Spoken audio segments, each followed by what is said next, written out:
우리가 가장 원하고 가장 바라고 소원하는 것들 오늘도 나눠보겠습니다. 우리는 늘 평안하길 원해요. 늘 안정적인 삶을 살길 원하고 어떤 남이 가지지 못한 복이라는 게 뭘까요? 세상적으로는 잘 되고 잘 나가고 넉넉하고 풍성하고 존경받고 위엄 있고 이런 것들을 세상에서는 귀하게 여기죠. 그런데 바울은 그런 것들을 다 무엇으로 여기나요? 배설물로 여겨요. 그런 고백은 하나님을 알면 알아갈수록 그런 고백을 할 수 있게 되는 것 같습니다. 제가 지난 시간에 역사와 왜 우리의 기쁨이 계속되지 않는가에 대해서 나누었어요. 성경을 보면 성경은 어떤 이야기인가요? 구약은 대부분이 이스라엘 역사를 다루는 이야기예요. 신약에서는 사도행전 그리고 계시록 그 외에는 그냥 신앙생활에 대한 이야기들이 기록된 것 같고, 복음서는 요한복음만 빼고 그 세 개의 복음서가 약간 역사서로 기록이 됐죠. 하나님은 왜 이렇게 성경을 역사적인 근거로 기록해 놓으셨을까요? 그리고 우리 그 믿음의 선조들을 보면 아브라함이나 요셉이나 모세나 다윗이나 다 평탄하지 않아요. 우리가 볼 때는 아브라함이 평탄하고 다윗이 엄청 위대한 왕이라고 알고 있지만, 사실은 그들에게도 우리와 똑같은 고난과 어려움이 있었어요. 심지어 다윗 같은 경우나 아브라함 같은 그런 실수는 대부분의 사람도 하지 않는 실수를 그분들은 했어요. 하지만 정말 중요한 것은 그렇게 큰 실수와 작은 실수를 그냥 매일 밥 먹듯이 하죠. 또 이스라엘은 어떤가요? 이스라엘은 하나님이 그렇게 노예 생활에서 자유인으로 그렇게 구출해 주시고 그런 큰 신분의 변화를 상승시켜 주셨음에도 불구하고 결국은 그들은 포로로 끌려가고 지금은 전 세계적으로 흩어져 있는 그런 처지에 놓였어요. 그렇다고 해서 하나님이 이스라엘을 사랑하지 않으시나요? 아니죠. 다윗과 아브라함 누구 할 것 없이 잘못한 것들 하나님이 꼬집어서 넌 안 되겠다, 넌 나와 같이 걷지 못하겠다 이렇게 말씀하신 적 있나요? 없죠. 하나님은 우리에게 바라시는 게 그 성경을 전체적으로 보면은 하나님은 항상 원하시는 게 나 자신, 우리 각각의 자신들, 우리 자체 하나만을 원하신다는 것을 계속 표현하고 계세요. 그런데 우리는 나보다 지혜롭고 나보다 모든 것을 알고 계시고 심지어는 나를 지으신 분이심에도 불구하고 우리는 그분의 말씀을 항상 거절해요. 그쵸? 그리고 그분이 하시는 말씀을 알아듣지도 않고 관심도 갖지 않고, 예, 오히려 우리의 등 뒤에다가 버려 놓듯이 그렇게 하나님을 무시하고, 다만 우리가 아쉬울 때, 우리가 필요할 때, 그럴 때 하나님을 우리의 필요를 채우시는 도구로 우리가 사용하려고 한다는 것을 우리는 인정해야 될 것 같습니다. 저도 그런 신앙을 정말 많이 살아왔죠. 그러다가 이제 말씀을 공부하면서부터는 제가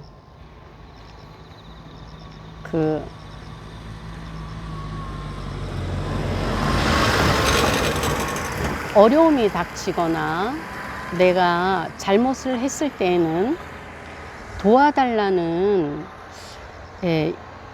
그런 기도를 하게 됐어요.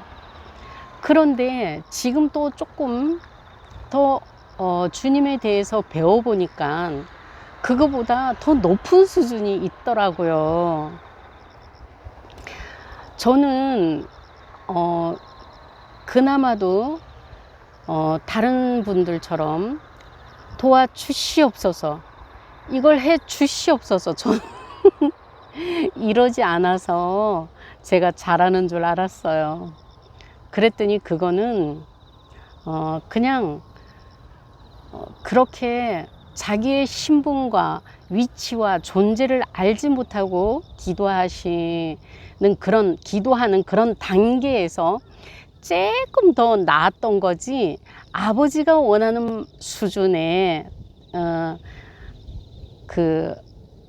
합당한 기도가 아니었어요. 그리고 아버지의 생각과 의도와 계획과 목적을 다 알지도 못했어요. 물론 다 할 수는 없지만 그래도 너무 몰랐어요. 그래서 요즘에 또 주님이 주시는 그 공부를 통해서 제가 아버지의 마음과 아버지의 원하심과 아버지의 그 목적, 인도하심, 그리고 나한테 뭘 바라시는지, 뭘 원하시는지, 그런 것들을 가르쳐 주셔서 너무 감사하죠. 너무너무 감사하고 진짜 감사할 뿐이에요. 모든 성경 기록들과 모든 찬송가가 그냥 한 절 한 절 제 마음에 크나큰 감동으로 이렇게 날마다 와 닿게 하시는 그 은혜가 얼마나 감사한지 이루 말할 수 없습니다. 그래서 하나님은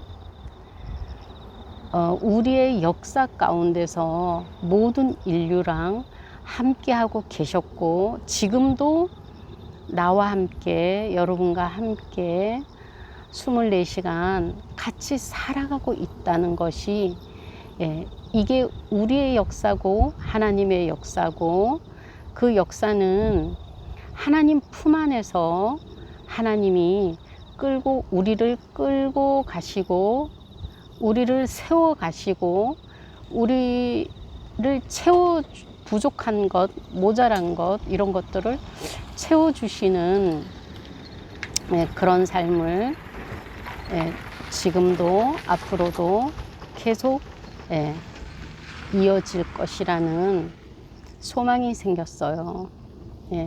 그래서 성경은 하나님을 소망의 하나님이라고 이렇게 이렇게 기록해 놓으셨구나, 이런 것들이 이해가 됐어요. 그래서 하나님은 구약 전체에서 또 신약 전체에서 앞으로 이 역사 가운데서 하나님은 꼭 개입하고 계신다는 거예요.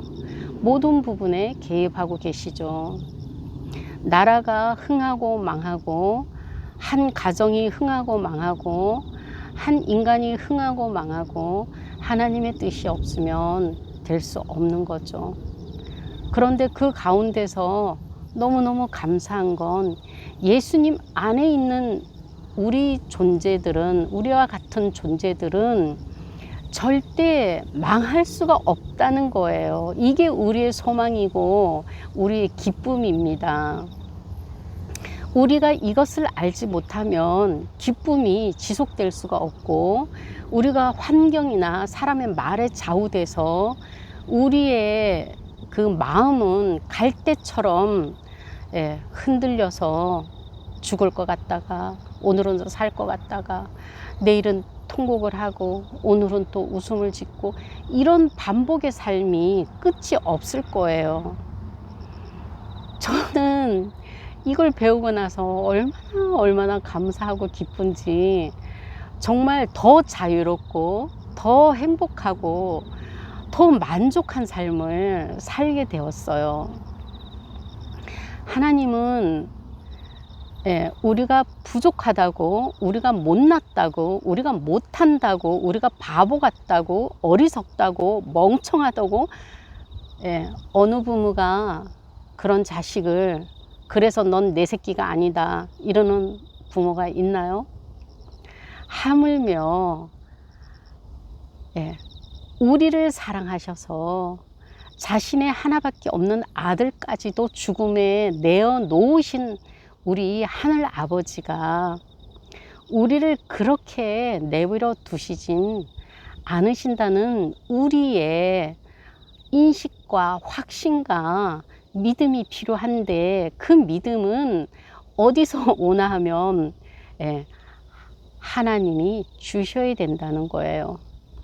그 하나님한테 그럼 어떻게 받냐? 내가 아무리 믿고 싶어도, 저도 그렇게 해봤습니다. 아무리 믿으려고 해도 안 믿어지는 거예요. 너무 그냥 계속 몇 날 며칠을 점검을 해봐도 제가 그 말씀이 안 믿어지더라고요. 그래서 제가 알아낸 게, 믿을 수 있도록 도와주세요 이렇게 기도를 했어요. 근데 이것도 하나님의 온전한 방법이 아니에요. 지금 보니까 믿음은 어떻게 생기나 하면, 우리가 만나보지 않고 사귐을 갖지 않는 사람을 우리가 믿을 수 있을까요? 그분을 신뢰할 수 있나요? 아니죠.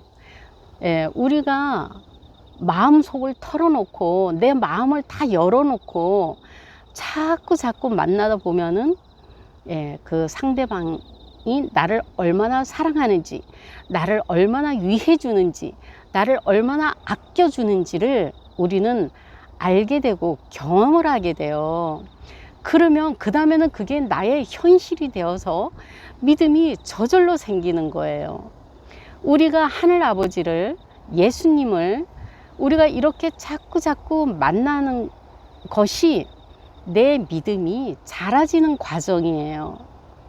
아브람처럼, 다윗처럼 그런 삶을 하나님은 우리한테 요구하고 계신다는 거예요. 우리는 너무 이례적으로, 너무 단순하게 신앙생활을 생각해 왔던 것 같습니다. 지금 생각해 보면은 그것이 초등 수준이라고 이렇게 생각이 들어요. 근데 우리가 그걸 벗어나야 되는데, 우리 기독교 문화가 너무 거기에 갇혀 있어요. 보면 거기에서 더 성숙되지 못하고 너무나 뭐 달라고, 해달라고, 채워달라고, 공급해달라고, 대신 뭐 어떻게 막강한 힘으로 역사해달라고 늘 이렇게 5살짜리 아이처럼 맨날 하나님을, 아버지를 졸라대기만 했던 거예요. 저도. 그런데 이제는 우리가 한 단계, 한 계단 올라서서 우리가 저 밑을 아래를 내려다 볼 수 있는 그런 삶을 하나님이 원하신다는 것을 알게 된다면 우리의 기쁨이 더 길게 연장이 될 수 있고 우리의 절망은 자꾸 줄어들고 우리의 소망은 커져가고 하나님의 기쁨과 영광은 우리의 삶에서 자동적으로 드러나게 될 것이라고 이렇게 말씀드리고 싶습니다. 오늘은 여기까지 하겠습니다.